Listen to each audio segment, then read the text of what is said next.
What if the first priest you were meant to know wasn't from a lineage you recognize, wasn't born into a sacred tribe, and emerged from the shadows of history with no discernible past, only an eternal present? You stand on the precipice of an ancient world, a land still scarred by the recent conflict of kings, where the dust of battle settles over the valley of Shave, later known as the King's Valley. The air is thick with the scent of triumph and the lingering tremor of divine intervention. As Abraham, the patriarch, returns victorious from the brutal engagement that saw him rescue his nephew Lot and reclaim the spoils of war from 4 formidable eastern kings. But it is not the spoils, nor the defeated kings, that will etch this moment into eternity.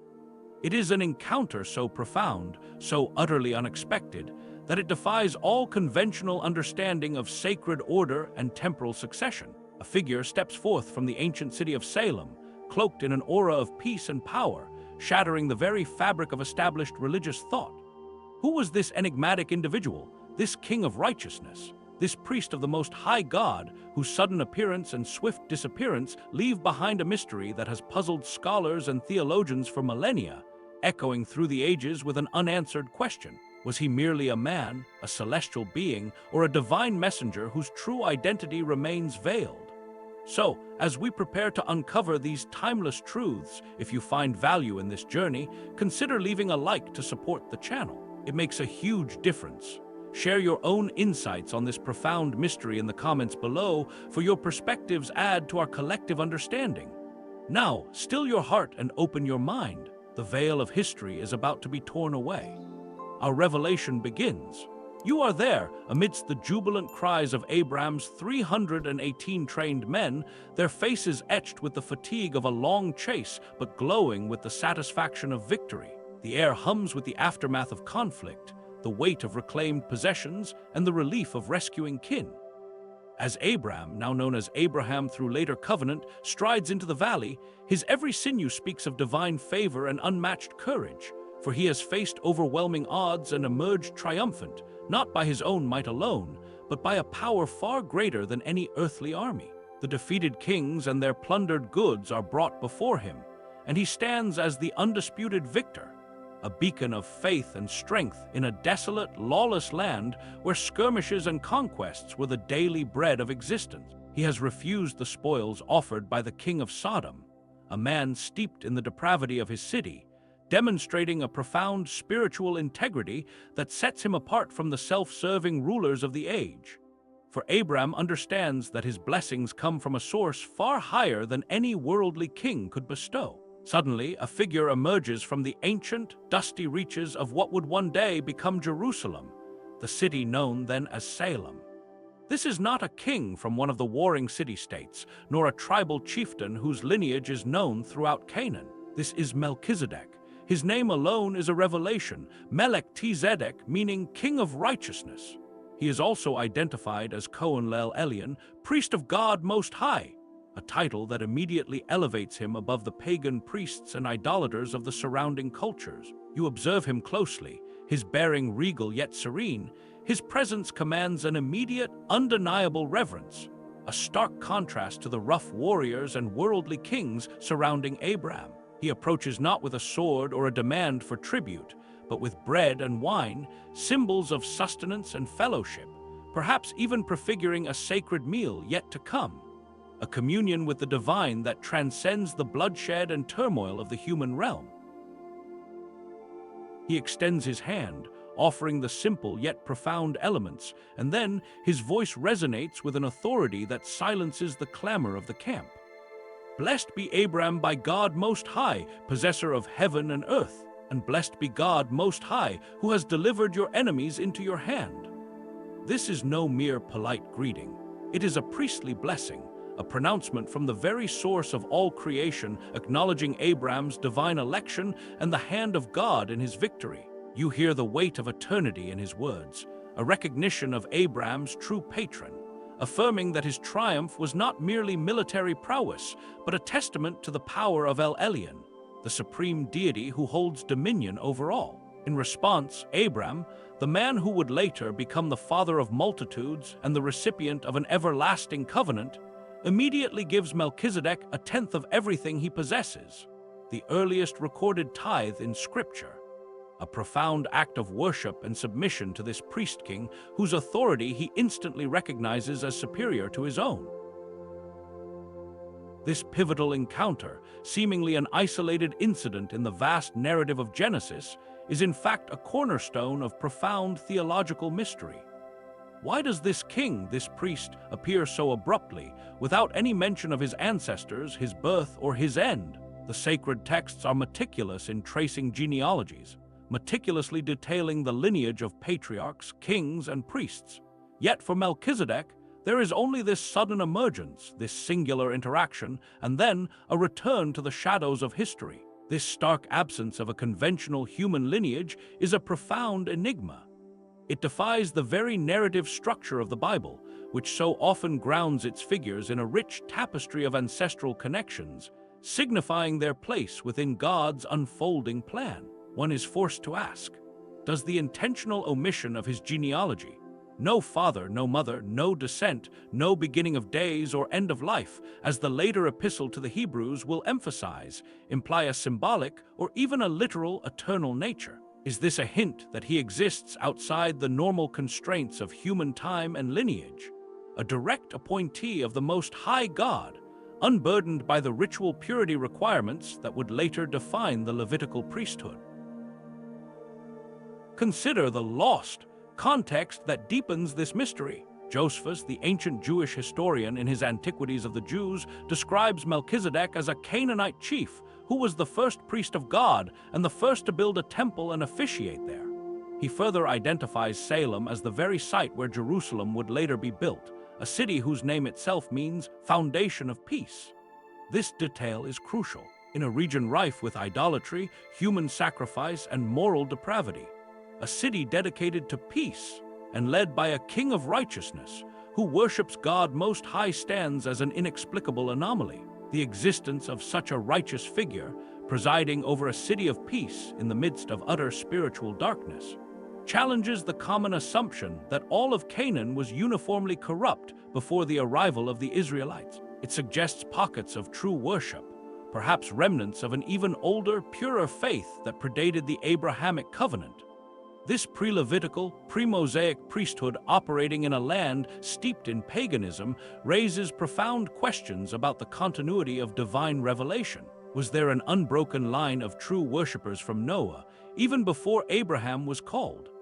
Further, non-canonical texts, while not scripture, sometimes offer glimpses into ancient traditions that may shed light on such enigmatic figures. While none definitively solve the Melchizedek puzzle, they often speak of righteous figures from antediluvian times or the immediate post-flood era who maintained a knowledge of the true God. The Book of Jubilees, for instance, details Noah's teachings to his sons and the perpetuation of certain sacred practices, hinting at a lineage of righteous knowledge that could hypothetically extend to Melchizedek. Was he part of an ancient, righteous order, operating quietly in the background of history, preserving the pure worship of El Elyon when the rest of the world plunged into idolatry? His appearance to Abram, precisely at the moment of Abram's greatest triumph and recognition of God's power, suggests a divine orchestration, a revelation designed not just for Abram, but for all who would later ponder the lineage of revelation and authority.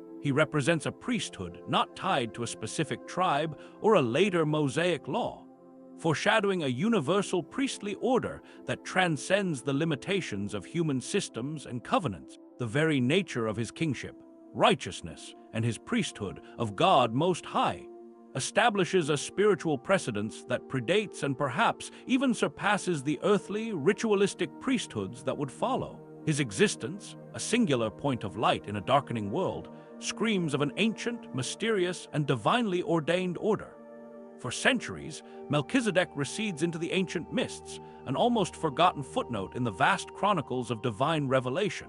His singular appearance to Abram seemingly an isolated anomaly in the grand tapestry of God's dealings with humanity. His name, his office, his enigmatic nature, they lie dormant within the sacred texts, silently awaiting a moment of profound illumination. The Levitical priesthood, born of Aaron and established at Sinai, codified in intricate detail, becomes the bedrock of Israel's worship. Its rituals and lineage meticulously preserved, defining the very essence of sacred service for nearly a millennium. You understand the weight of this tradition, the sanctity of the temple, the precise order of sacrifice and purification that governed the spiritual life of a nation. It seemed to all that the priestly order of Israel was irrevocably tied to the tribe of Levi, a perpetual covenant established on the dusty plains of the wilderness. Yet deep within the prophetic utterances of the Psalms, 1,000 years after Abraham's encounter, a whisper from the abyss of time echoes forth, shattering these established assumptions and forever linking the destiny of a future king with the long-lost, mysterious figure of Salem. This is not merely a historical recollection. It is a divine pronouncement, a cryptic prophecy that would redefine the very nature of priesthood and kingship for eternity. You stand with King David, the shepherd king, now a revered monarch, as he pens one of the most profound and mystifying of all the Psalms, Psalm 110.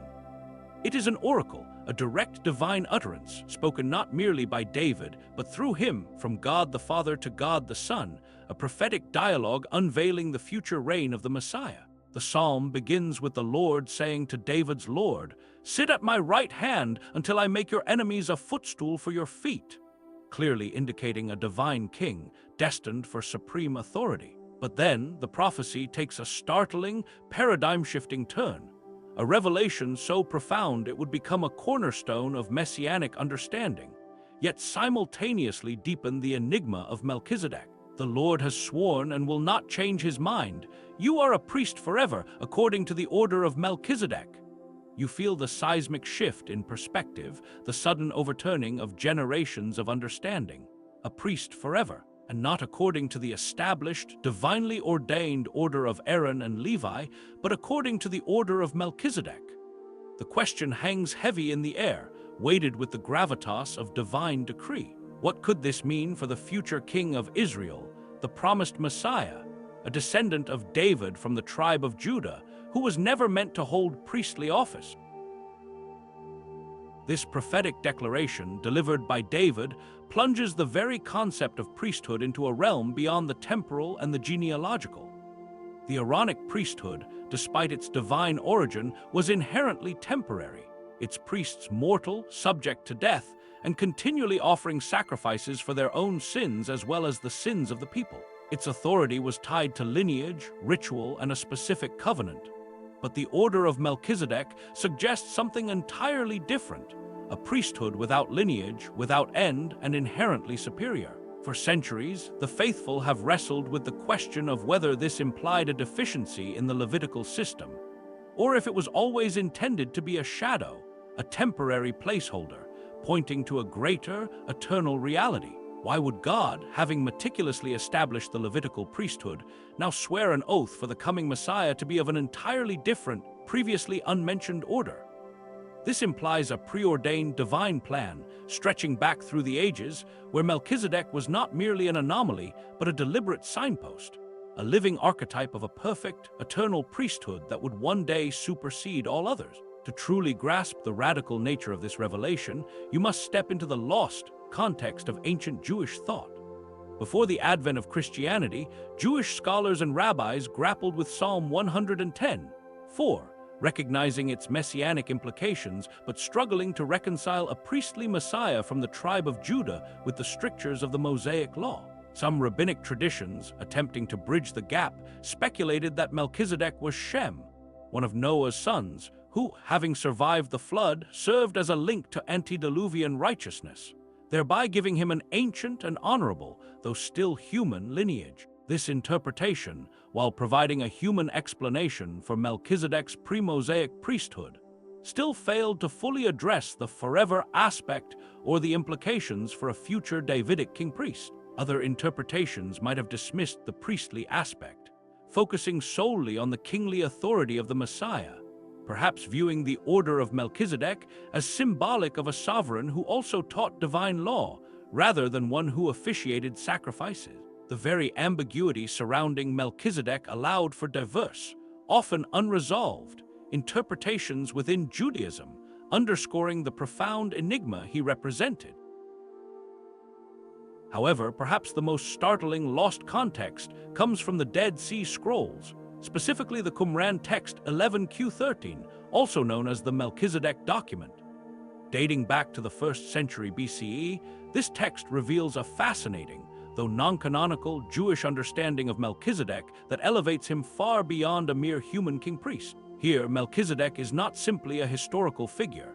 He is portrayed as a powerful, celestial being, a divine deliverer, an angelic judge who presides over the final judgment and frees the captives from the hand of Belial, the prince of darkness. He is depicted as the eschatological figure who executes the vengeance of God, bringing salvation to the righteous.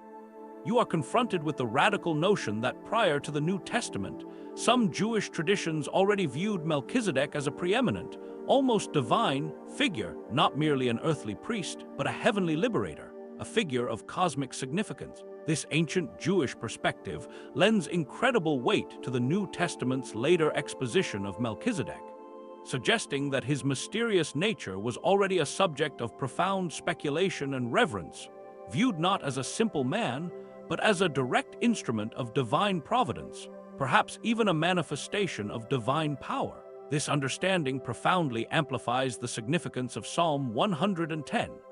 If Melchizedek was already perceived in some Jewish circles as a heavenly being, a priestly figure of cosmic importance, then the declaration that the Messiah would be a priest forever according to the order of Melchizedek takes on an entirely new dimension. It suggests that the Messiah's priesthood would not only be eternal and superior to the Levitical order, but might also possess a transcendent, even divine, quality. This foreshadows a priesthood not bound by earthly temples, animal sacrifices, or human frailty, but one rooted in the very nature of God himself.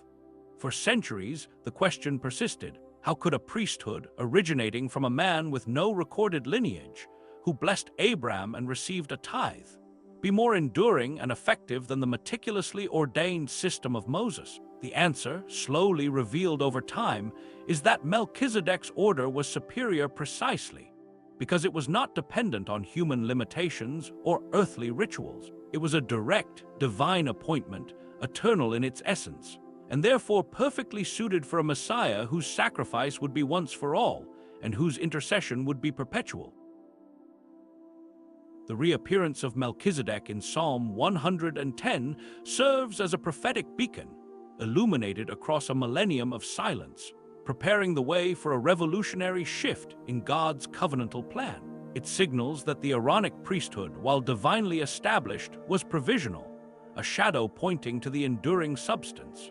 It whispers of a more perfect, more permanent way of approaching God, a priesthood that transcends the limitations of sin, death, and human lineage. You are compelled to ask, if God had already designed a superior, eternal priesthood, symbolized by Melchizedek millennia before Sinai, does that imply that the Mosaic law and the Levitical system were always intended to be temporary custodians of truth, guiding humanity until the ultimate priest-king should appear? Was Melchizedek not merely a historical figure, but a living prophecy, a divine placeholder whose very existence pointed to a coming reality far grander than any earthly institution could contain?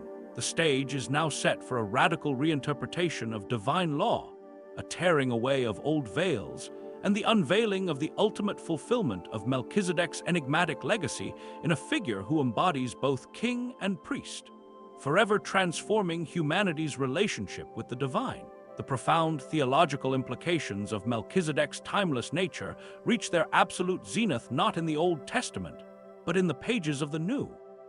It is in the Epistle to the Hebrews that the true, staggering significance of this ancient, enigmatic figure is finally unveiled, tearing away the veils of mystery and revealing his ultimate purpose within God's eternal design.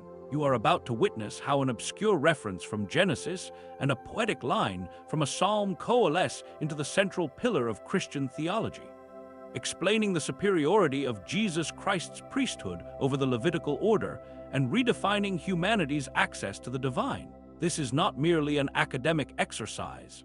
It is a journey into the very heart of salvation, where the shadow of eternity meets the divine blueprint for cosmic redemption. You are drawn into the intense intellectual and spiritual argument of the Epistle to the Hebrews, a masterpiece of theological exposition written to Jewish believers who were perhaps wavering in their faith, tempted to return to the familiar rituals and comfort of the Mosaic law, to the established temple services and the Aaronic priesthood. The writer of Hebrews systematically demonstrates the supremacy of Christ in every conceivable way above angels, above Moses, above the high priests. But it is in chapters 5, 6, and 7 that the argument culminates in a detailed, radical exposition of Christ's priesthood, directly linking it to Melchizedek. This connection is not merely incidental. It is the linchpin, the ultimate proof of Christ's unique and eternal priestly office. You hear the echoes of ancient scripture resonating with newfound meaning as the writer declares, "For this Melchizedek, King of Salem, priest of the Most High God, who met Abraham returning from the slaughter of the kings and blessed him, to whom also Abraham gave a tenth part of all," first being translated King of Righteousness, and then also King of Salem, meaning King of Peace, without father, without mother, without genealogy, having neither beginning of days nor end of life, but made like the Son of God, remains a priest continually. This passage is a theological earthquake. It takes the very silences of Genesis concerning Melchizedek, his lack of genealogy, his sudden appearance and disappearance, and transforms them into profound statements about his divine uniqueness. The writer argues that Melchizedek's mysterious attributes are not mere historical omissions, but divinely intended characteristics that make him a perfect type or prefigurement of Christ. He is made like the Son of God, not merely a human being, but a divinely appointed figure whose very existence points to the Christ to come. You are forced to confront the radical idea that Melchizedek's priesthood transcends mortality and human limitations, operating in a sphere beyond the earthly. Because he had neither beginning of days nor end of life in the biblical record, he is presented as a type of eternal priest, unlike the mortal Aaronic priests who die and must be replaced. This eternal aspect is crucial. It establishes a priesthood that is permanent, effective, and unchangeable, precisely the kind of priesthood humanity desperately needed for a perfect atonement. The superiority of Melchizedek's priesthood, and therefore Christ's, is then demonstrated through three irrefutable points. First, Abraham, the father of the Israelite nation and the recipient of God's covenant, paid tithes to Melchizedek and received a blessing from him. This act, in ancient custom, demonstrated the superiority of the one who blesses and receives the tithe. If Abraham, the patriarch from whom Levi, and thus the Aaronic priesthood, would descend, acknowledged Melchizedek's superior authority, then the Levitical priesthood itself, in a symbolic sense, paid homage to Melchizedek. Second, Melchizedek's priesthood is perpetual, remains a priest continually, unlike the Levitical priesthood, which consisted of many priests because of death. This means Christ's priesthood, instituted according to the order of Melchizedek, is also unchangeable and eternal, capable of saving to the uttermost, because he lives forever to intercede. Third, Christ's priesthood is based not on a law of carnal commandment, but on the power of an indestructible life, affirmed by God's unchangeable oath in Psalm 110. You feel the weight of this argument. If the law brought nothing to perfection, a new and better covenant, with a better priest, was necessary. The lost context here is the Jewish understanding of the Messiah as solely a king from the lineage of Judah, never a priest. The law was clear. Priesthood was strictly reserved for the descendants of Aaron from the tribe of Levi. The very idea of a king-priest was anathema, a violation of divine order, save for the enigmatic figure of Melchizedek. The writer of Hebrews masterfully leverages this ancient paradox to explain Jesus' unique dual role. He is from the tribe of Judah, fulfilling the Davidic kingly prophecy, but his priesthood is not Levitical. It is of a different, higher order, the Melchizedekian order, which allows him to seamlessly embody both king and priest. This was revolutionary for a Jewish audience, demanding a profound reevaluation of centuries of religious tradition. The argument is that the law and the Old Covenant were temporary, a shadow of the good things to come, and that Christ, as the perfect Melchizedekian priest-king, is the reality that fulfills and supersedes all shadows. The epistle even hints at Christ's pre-existence and divine nature through Melchizedek, stating that he was made like the Son of God. While this does not explicitly state Melchizedek was Christ, it suggests a profound typological connection, implying that Melchizedek was a divine manifestation or a direct earthly representation designed to foreshadow the ultimate priest-king. The profound soul-searching question that arises from this revelation is, what does it mean for humanity that our access to God is no longer through a temporary, fallible human priesthood and repetitive animal sacrifices, but through an eternal, perfect high priest who offered himself once for all? How does this radically transform our understanding of sin, atonement, and our relationship with the divine? It means that the veil of separation that once stood between humanity and God has been permanently torn. You are now invited to draw near with confidence to the throne of grace, not because of your own merit or the rituals you perform, but because of the perfect, perpetual intercession of the priest-king Melchizedek, whose order finds its ultimate fulfillment in Jesus Christ. Therefore, the enigma of Melchizedek, far from being a mere biblical curiosity, becomes a foundational truth. His sudden appearance in Genesis, his prophetic resurrection in the Psalms, and his climactic exposition in Hebrews reveal a divine plan that spans all of history, a blueprint for a universal, eternal priesthood that transcends all earthly limitation. He was not merely a king, nor simply a priest. He was a divinely placed figure whose mysterious nature pointed directly to the ultimate priest-king, Jesus Christ. Melchizedek's story is the story of a divine foreshadowing, a testament to God's foresight and the timeless perfection of his plan for humanity's redemption. The legacy of Melchizedek speaks to the very heart of divine sovereignty and the unfolding of an eternal purpose. His very lack of earthly ties, no recorded birth, no recorded death, elevates him beyond Abraham's lineage, beyond any tribal or national identity, positioning him as a cosmic figure, a universal archetype of divine authority. He exists as an eternal pattern, a divine placeholder that hints at a reality outside the constraints of temporal history and human imperfection. He stands as a silent testament to the fact that God's plan of salvation was not an afterthought, not a reaction to human sin, but an eternal blueprint, precisely crafted before the foundations of the world were laid. Melchizedek is the divine messenger who embodies a truth too profound for any single human lineage or ritualistic system to contain.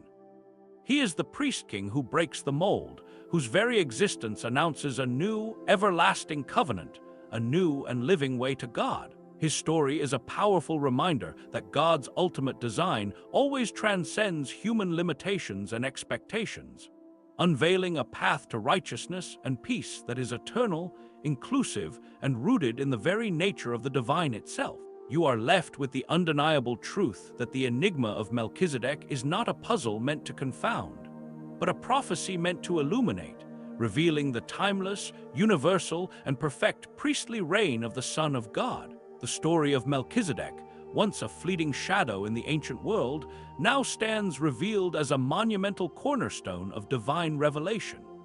His enigmatic presence shatters our conventional understanding of lineage, challenging us to look beyond the temporal and the tangible to grasp the eternal. He is not just a king or a priest from a forgotten age, but a living prophecy, a cosmic whisper of God's ultimate design. You now see him not as an isolated anomaly, but as a pivotal figure woven into the very fabric of salvation history, pointing steadfastly to the one true priest-king whose reign is forever. His legacy compels us to confront the profound truth that God's methods are often mysterious, his plans laid in eternity, and his ultimate purpose for humanity to bring us into a perfect and permanent relationship with the divine is sealed by an oath from a timeless order. The veil has been torn, and through the revelation of Melchizedek, you glimpse the majestic, unending intercession of the one who holds both scepter and censer, forever uniting heaven and earth.